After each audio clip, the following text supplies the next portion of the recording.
친구들 안녕하세요. 오늘은 교과서 38에서 41쪽 가게 크기는 얼마일까요? 에 대해서 공부해 보도록 하겠습니다.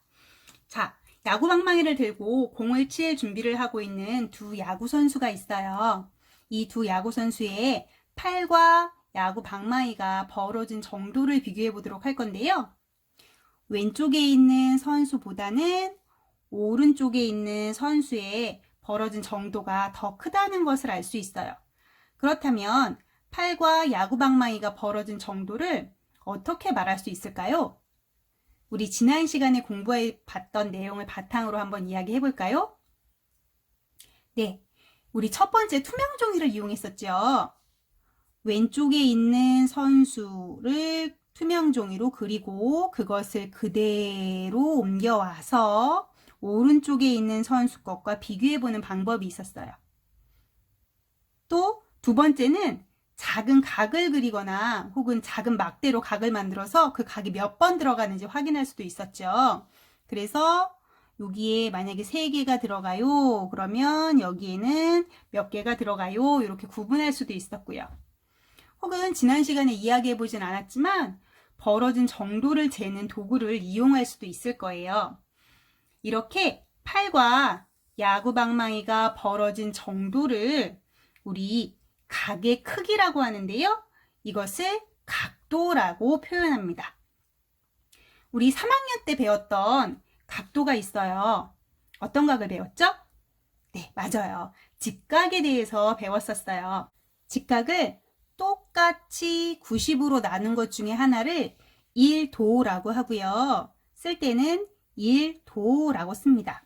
우리 뉴스 일기예보를 들을 때 오늘의 낮 최고 기온은 20도입니다 라고 말하는 그 도랑은 차이가 있어요. 그럴 때는 20도씨라고 해서 이거와는 좀 차이가 있다는 거 구분해 주세요. 요거 아니에요. 그래서 결국 직각의 크기는 90도가 되겠죠. 우리 3학년 때 요렇게 90도 표현했었고요. 요것을 요렇게 하나씩 한 걸 1도라고 표현할 수 있어요. 우리 길이를 잴 때 자를 이용하는 것처럼 각도를 잴 때에는 각도기를 이용하는데요. 여기에 나와 있는 그림이 각도기예요. 이 각도기를 조금 더 자세히 살펴보도록 할게요. 자, 각도기에는 숫자들이 여러 개 써 있어요. 0으로부터 시작해서 쭉 180까지 있고요. 이쪽에도 0으로부터 시작해서 쭉 180까지 있어요. 안쪽에도 숫자가 있고 바깥쪽에도 숫자가 있는데 이 숫자는 어떤 걸 의미하는 걸까요? 이 부분은 조금 이따 살펴보도록 할게요. 자, 선도 있어요. 여기에 이렇게 선이 그어 있는데 지금 빨간색이라 잘 보이지는 않는데요. 선도 그어 있는 것도 볼 수 있고요. 자에 우리 자를 볼 때 이렇게 눈금이 있는 것처럼 각도기에도 눈금이 있어요. 그래서 여기서 보면 요 한 칸이 1도라고 했죠. 1, 2, 3, 4, 5가 될 건데요. 그리고 여기는 10이 되겠죠? 그러면 결국은 큰 칸 하나는 5씩 될 거고 작은 칸 하나는 1이 된다는 거 생각할 수 있어요. 그러면 이쪽에 있는 눈금 말고 이쪽에 있는 눈금은 도대체 무엇일까요? 선생님이 한번 이어보도록 할게요. 쭉 이어봤더니 이쪽에 있는 눈금이랑 5랑 만나네요. 그럼 여기는 어떻게 될까요? 마찬가지로 이쪽에 있는 눈금이랑 이쪽에 있는 눈금이랑 만나는 거 볼 수 있어요. 결국 안쪽에 있는 눈금들은 5씩 나타낸다고 할 수 있을 거예요. 그렇다면 선생님, 왜 여기는 1씩 나타냈는데 여기는 5씩 나타냈나요? 네, 간단하게 생각할 수 있어요. 작은 칸을 5개로 눈금을 그리기는 어렵겠죠. 예, 그래서 작은 칸은 큰 것으로 5씩 나누어서 띄어세는 것처럼 표현했다고 생각하시면 됩니다.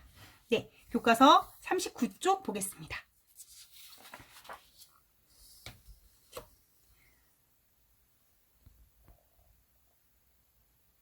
39쪽 보시면요. 아까 선생님이 이야기했던 밑금이라는 부분이 있고요. 그리고 여기에 보면 각도기의 중심이라고 적혀 있는 부분이 있어요.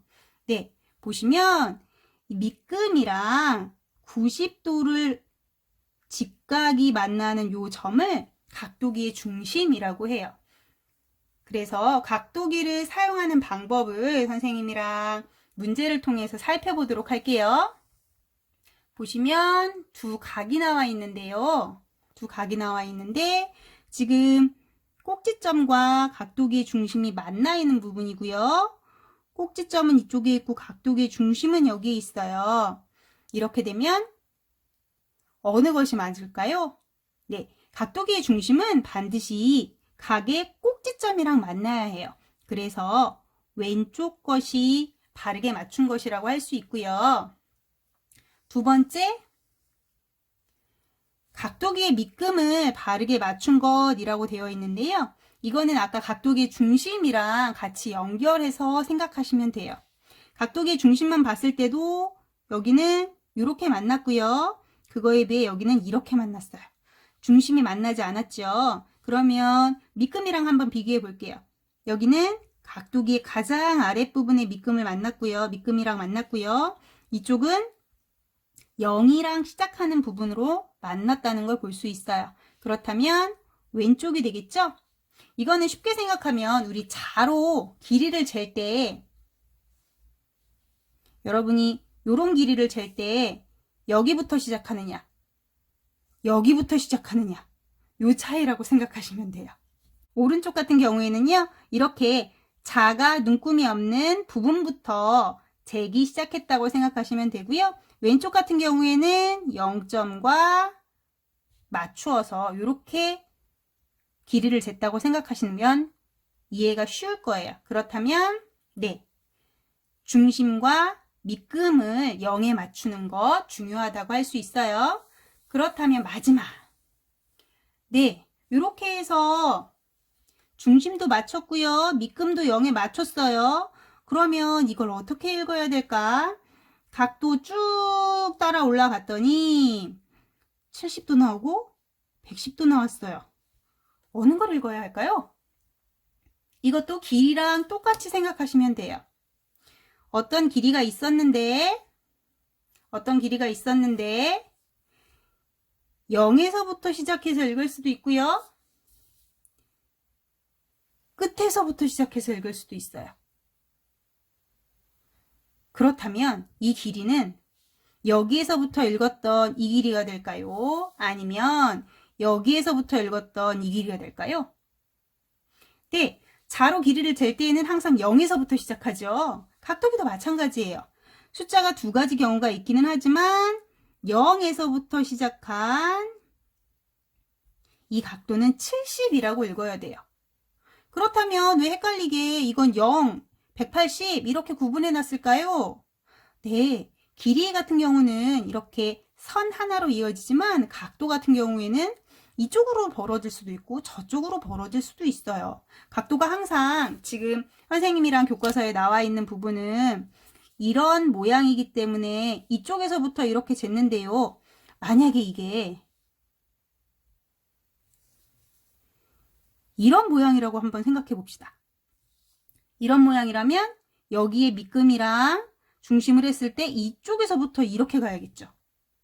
그런데 만약에 숫자가 여기서부터 0에서 이렇게 써있기만 하다면 빼야 하는 불편함이 있을 거예요. 그렇기 때문에 각도기에서는 이쪽부터 시작했을 땐 이쪽에서부터 읽고요. 이쪽부터 시작했을 땐 이쪽에서부터 읽는 이런 규칙들을 생각해 주시면 좋을 것 같아요.